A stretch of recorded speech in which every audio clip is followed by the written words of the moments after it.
Hello guys, mao ni ang natabo na mo ron na week.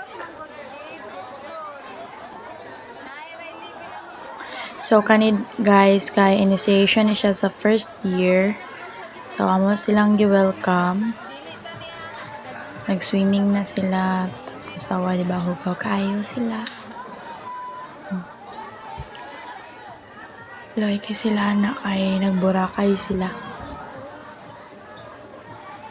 And then, kani guys, kay nag-interview me ni Coach Kwan. Limot ko sa pangalan niya, basta kay dala na siya sa computer shop sa CPSU. So, mana si Kyla ang nag-question guys. Palantaw sa mo ang gihimo nga katong advertisement na mo katong si RC ang main character. Siya ang basketball player nga nagamit og tiwas rather. Sa mga na guys. Diba? Cramming na interview mi buntag. Then, lantawa lang ninyo pagka gabi na.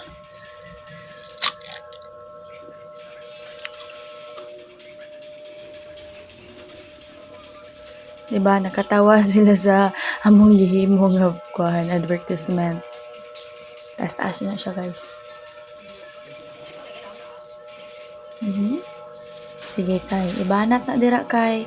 Kaya na nimo. Cheers. Diba taas kayo.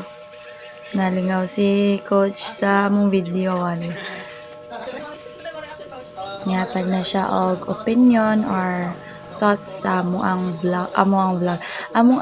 advertisement. Taas na kan. Then, kani guys, pagkagabi na ni siya. Diba? Ganda-gandahan ang inyong ate. Charis.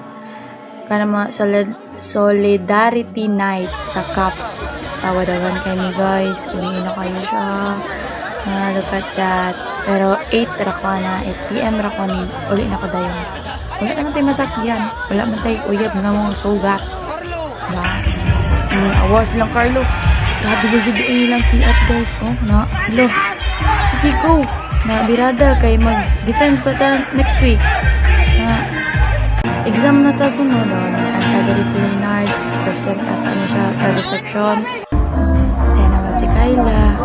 Video na siya kay for the vlog na mo.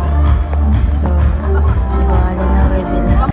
On, dere na. Ang amuang attendance na abot og 7-Eleven dere sa may first 7-Eleven doon sa Tire Tech at bang sa Carmels, diba? Gidala nila pauli ang attendance guys. Unsaon na lang ni absent mi tanan? My God. Diba? Na so mga ni guys. Thank you for watching.